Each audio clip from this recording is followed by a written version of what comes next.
World Robot Olympiad. Yesterday was awesome. Today seems like a promising day as well. And we're starting off today with none other than the head judge from Robo Sports from Hungary, Mr. Adam Flever. Welcome. Hello everybody, and thank you for the big welcome. Yeah. How are you feeling? I'm feeling quite good. The first day went really well. I think we managed everything as perfect as possible, and I like the nice kids, I like the nice people, I like the nice coaches as well, and also our fellow judges. So everybody is so nice to each other that it can only be a very good day. Yeah. So share with us, how has your experience as a head judge been today? Today? Yeah, starting off. Yes. Well, starting off, I had a very good sleep, and I think as a head judge, it's really important that I am happy when I get out of bed, and then I start thinking about how I will do things and what I have to do during the day. So I already held a judge meeting with my fellow judges. We discussed everything. Also, then I talked to the kids so that everybody knows what is going to happen. Mm-hmm. And as far as I know now, everything is going really smoothly. And as of now, I don't see any problems. So it's a nice day, like I said. Can you share a little bit about Robo Sports, which is a category that you're head judge for? Yes. It's quite different from the other categories because in this category, the teams can have 2 robots, not only 1 like in the other categories. So each team is competing with 2 robots. And also they are competing against each other on the same table. Mm-hmm. So we are basically imitating the double tennis from the outside world, the sport, double tennis, with robots, of course. So it's very much changed, but the basics are that. And so 4 robots are constantly striving for the win on the same table, and they are passing balls to each other's field, and the team with the less balls on its field is going to win the match. But is it like balls and the time is counted, or by the end of the game, who has the least balls on their court? Altogether, there are 8 balls on the field, 4 on each half when we start the game. Yes. And they are starting pushing, kicking and throwing the balls on each other's game field. And after 2 minutes, when the game is up, we count the balls, and that's when it all counts. And if you have the less balls, then you are winning the game. Wow, okay. It's very intense because, you know, balls are flying, robots are roaming all around. Yeah. It's very intense. Yeah, because it's up and downs. You don't know if in 15 seconds the other team might have won. Yes, yes. And there are a lot of ways how to violate the rules. So we are, as the judges, my fellow judges, are very, very focused on to see everything is fair and square. But I think that mostly it's going to be a very fair game and no problems at all. And how does it work to qualify and win, for example? How do you get to the international final? Yes. So as a nation, you can decide to have this category whenever you want. And if you have this category in your country, then you can delegate one of possibly the winning team from your country. You can delegate it to the international competition. And so now we have 45 teams from different countries which are competing against each other. Okay, so they go by rounds? Yes, they go by rounds in their own countries. And then they come to here and we see who is the best. Awesome. Thank you for being here. I loved it. And I hope you have a great rest of the WRO. Thank you for everything you're doing for the kids. And may the best win. Thank you very much. May the best win. Let's see what's going on in the competition areas.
And we're back with Mr. Marvin Castillo.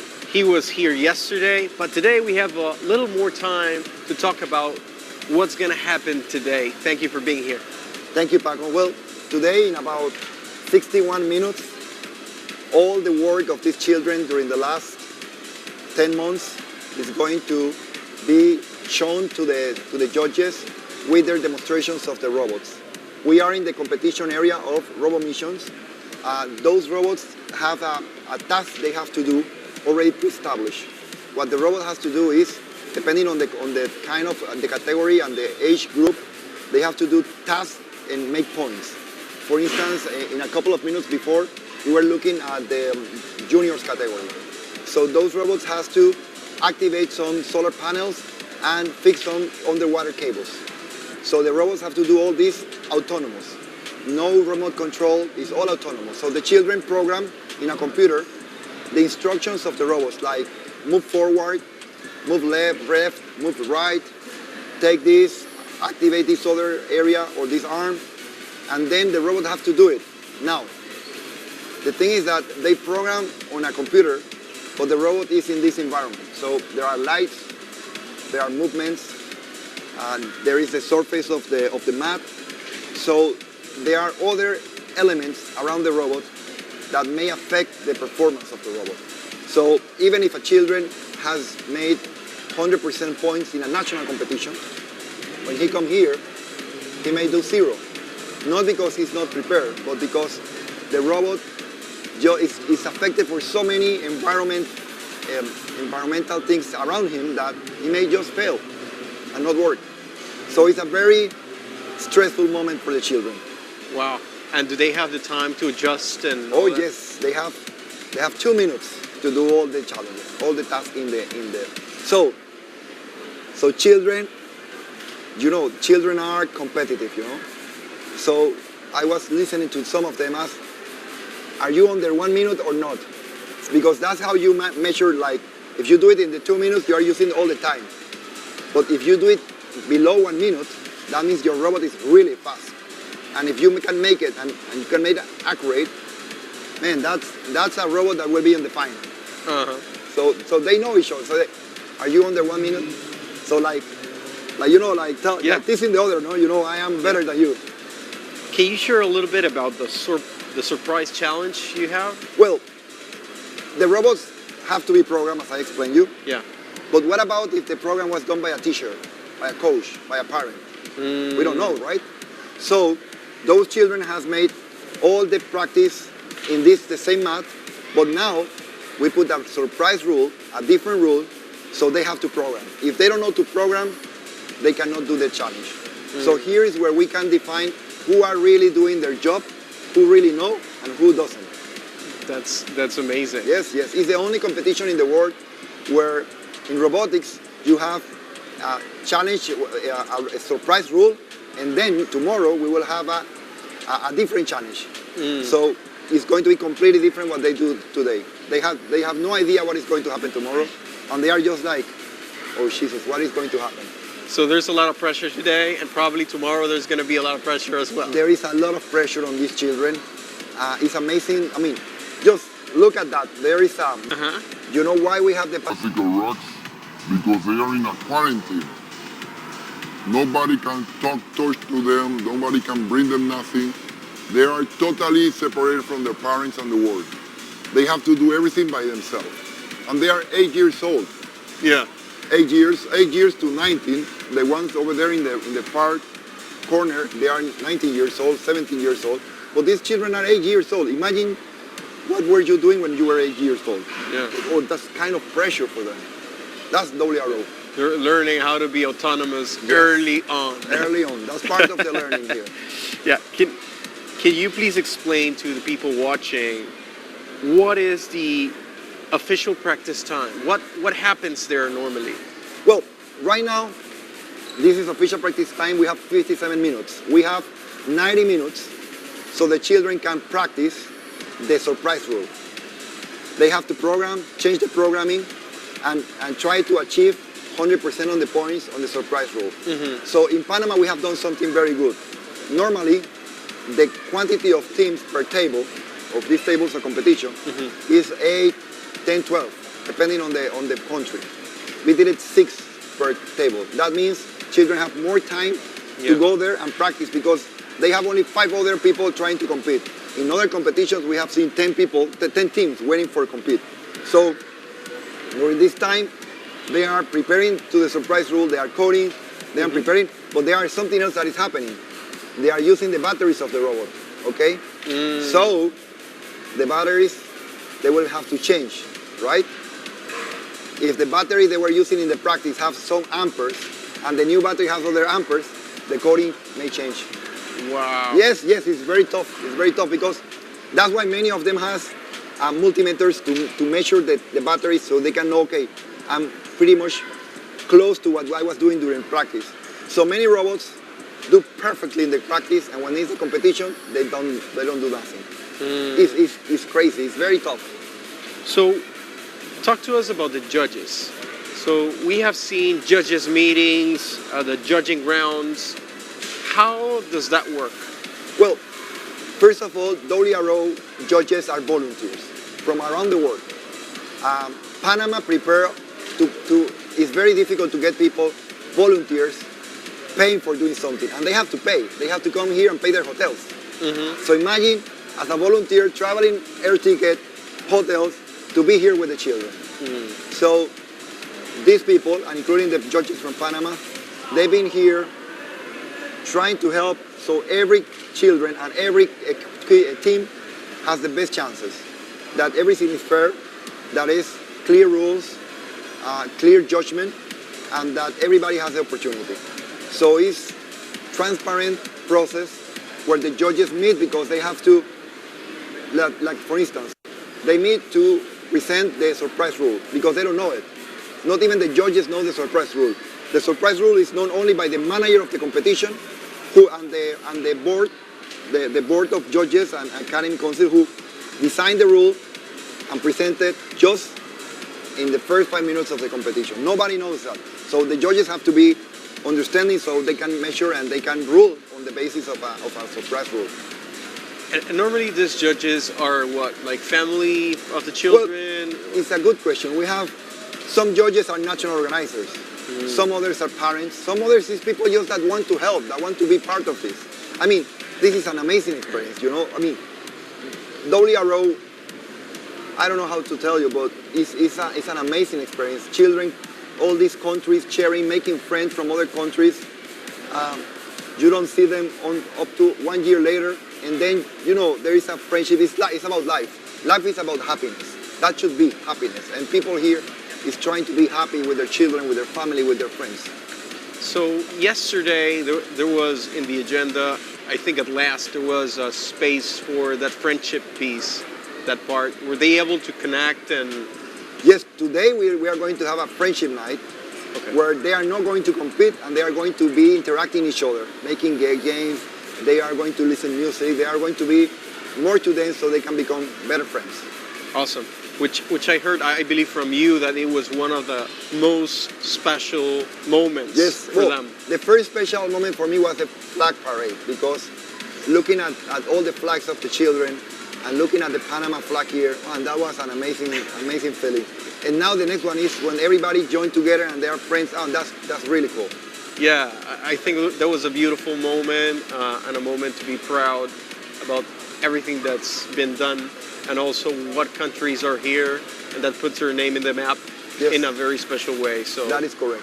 That is correct. So yes, it's an amazing experience. To be honest, it's an amazing experience, really. I had another technical question. There's a robot check. Yes. How does it work? Why is that important for the competition? Okay, look at that robot there. Yes. Look, the arms are like this, and they open and they are closed. The robots need to have a specific size. They cannot be bigger than the size. So what happened is that, you see the robot is open. Yeah. How intelligent, how good is this Malaysian children?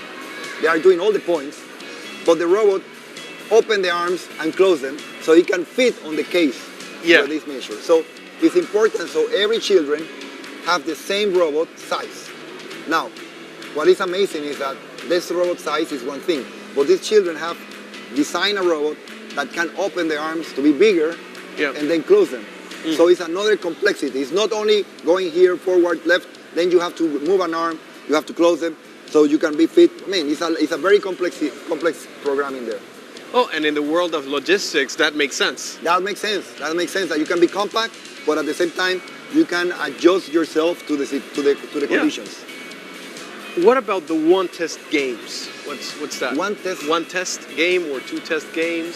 Well, we have over here raw missions. One test games goes in the other area, Yes. future engineers, Yes. and it has to be with the challenge. There is a car, an autonomous car that goes around a track field, and they have to try to avoid the people, which are green and red. So they also have a rule, a surprise rule. They also yes. Come on, if it's only going around, it's very easy. Yeah. WRO is about to make things more difficult, you know? Yeah. They try to make things more difficult every day. So that's why we have all these tests and test 1, test 2, and all these things on the autonomous car. It's a very incredible experience for these children, but also prepares them for something which is true. Life is not easy, and we have to adapt to the conditions. Definitely. I was just gonna say that. We The have to WRO is about making things harder for you, but that's a beautiful thing as well about life. Yes. That it teaches us how to become better, That's right. and this is a great analogy about how life works. And these kids, I believe, have an advantage when it comes to that because they have the right mindset to tackle the problems that they're gonna face. You just define it exactly. That's what about WRO is. And that's why, for me, it's so important that children in Panama can visit this. Because it's about learning what you said. It's adapting themselves. The life, this world in where we are living, every day is more complex. There are more digital tools, digital environments. And if our children are not prepared to deal with them, they will not be able to find jobs. That's simple like that. And those who has this knowledge, this mindset, they will go to the sky. They will have full opportunities. That's right. Yeah, for sure. What about the season challenge? Well, the season challenge is that every year, the country that hosts the WRO propose a season challenge. Propose a season, meaning that something that represents Panama in terms of autonomous and logistics. So we propose connecting the people, connecting the world. Because Panama has the Panama Canal that connects the world, that have the hub that connects also the hub of Panama, that the airplanes are connected. We have the internet cables passing through Panama. And we have so many ways to connect people around the world in Panama. So the ports, the cargo.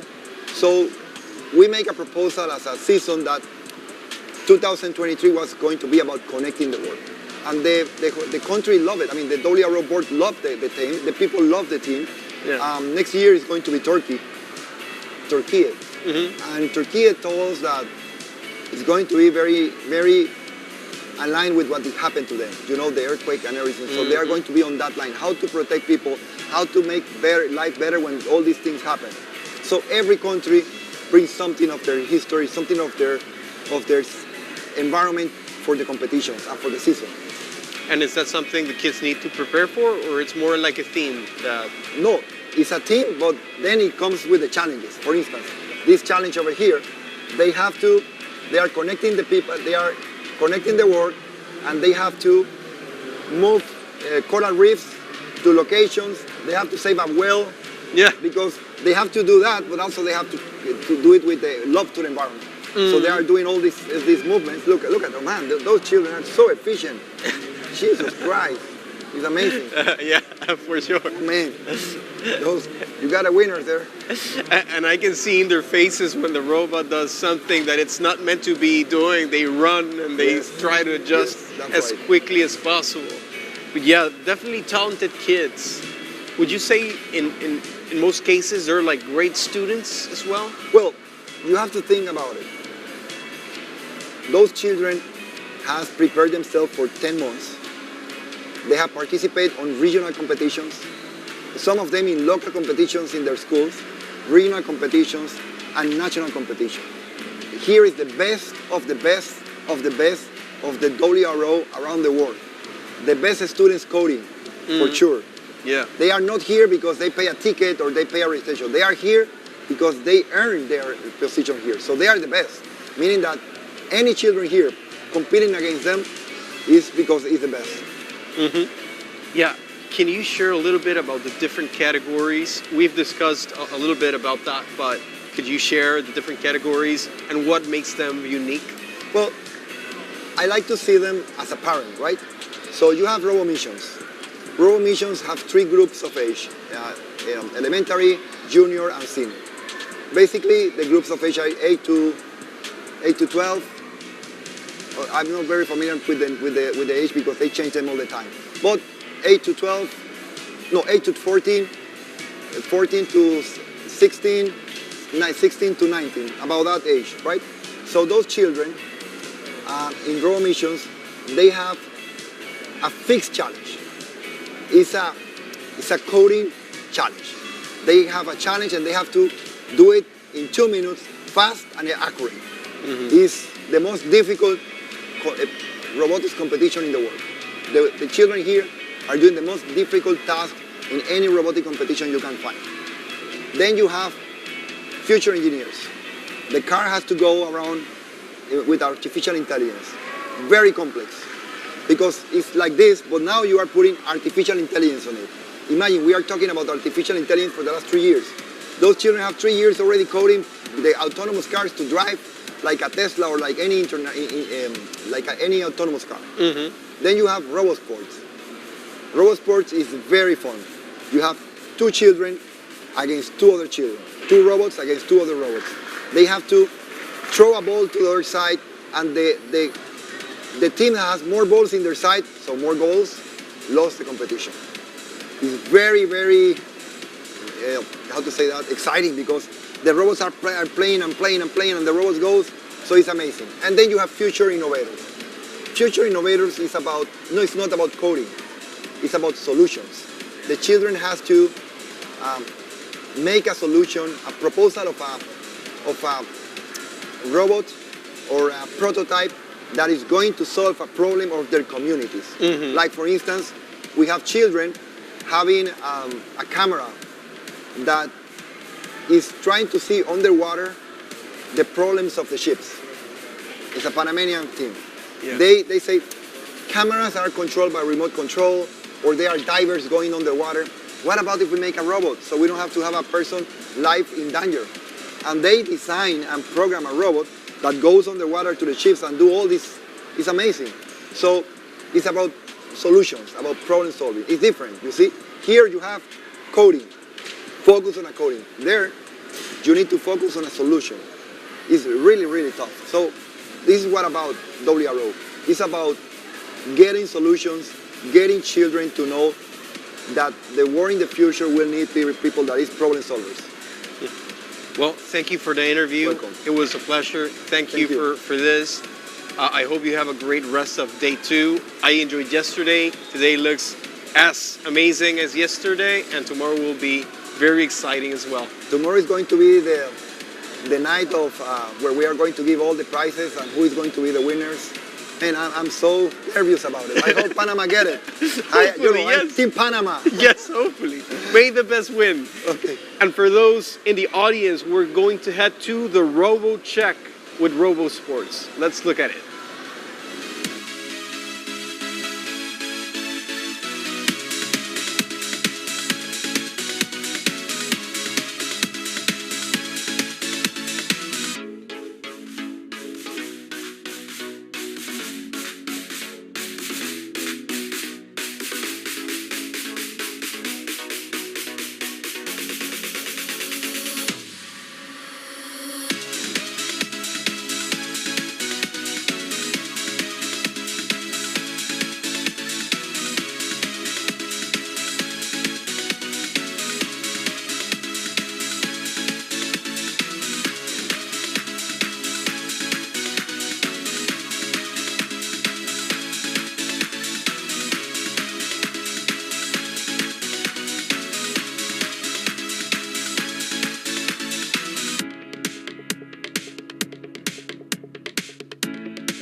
We're back in day 2 of the WRO, and we have a very special interview prepared.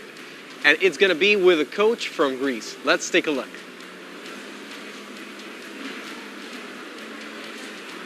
Hello, Mr. Sanos. How are you? Hello, I'm very excited to be here. And this is our project, Aquabite. All right. Could you tell us more about how do you feel now that we are in the second day of the WRO? I'm already exhausted, but I feel very happy because it's really nice to see other projects, new innovations, and robots doing all the things you can think about it. It's really nice for a person to see all this competition, to see things above the fantasy. Could you tell us more about the preparation of the kids in this project? For our project? Yes. Yeah, okay. The kids are working to this project almost a year. 1 year ago, so 1 year ago, the competition announced the theme for 2023 WRO competition. The theme was connecting the world through water. So the kids started doing brainstorming to find out which idea is suitable for this year. After 2 months of brainstorming, they found a suitable idea for the competition. The idea was to make all the server farms underwater in order to avoid all the costs for the cooling maintenance. Then they had to prepare for the national competition, which was in June. In this competition, they won the first place among almost 50 Greek teams, and they gained the opportunity to come here today in Panama to represent their country and their school with this project. All the summer we were working to extend this idea, and now we are here, everything is working, everything is ready. We have already done one presentation to the judges, and we are preparing for the second one. Do you participate in the Future Innovators in the senior category? Yeah, I was a participant last year in Dortmund, and generally I'm occupied with robotics the last 5 years.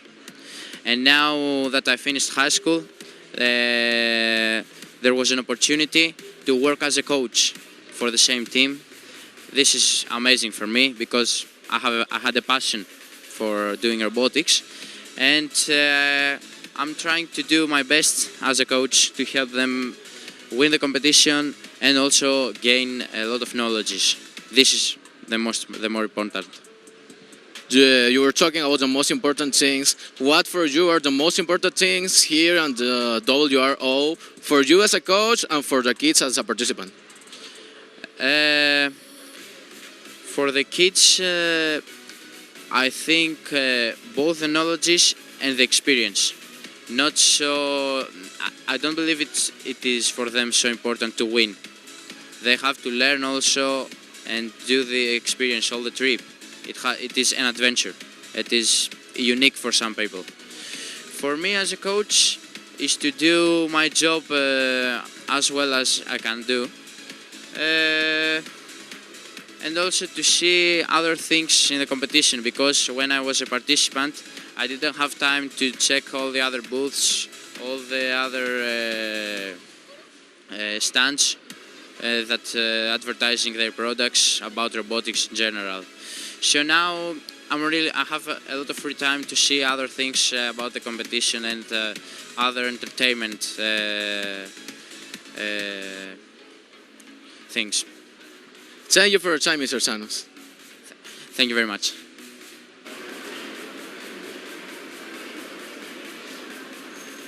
What a great initiative. Such interesting projects, fruit of all the passion within this guys.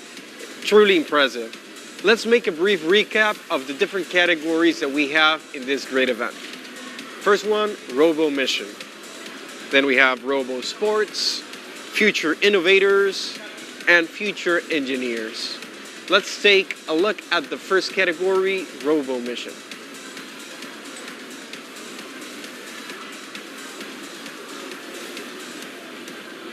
In Robo Mission, the team designs robots that solve challenges on the field.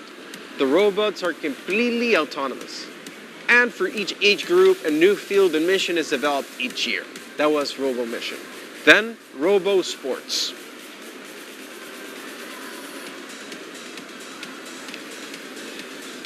In Robo Sports, the teams design robots that compete with robots of another team. In a match, two teams each have two robots on the field. The robots are coded to play the game autonomously. That was Robo Sports. Let's jump to Future Innovators. In this category, teams develop a robot that helps solve real-world problems. There is a new theme every year, and the team develops an innovative and functioning robotics solution. And last but not least, Future Engineers.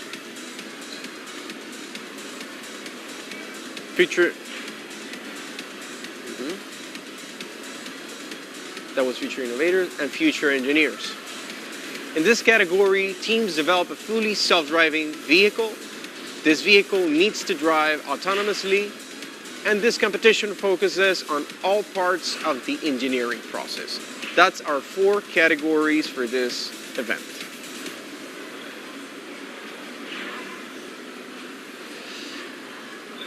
Let's take a look at what's happening in the Robo Mission area.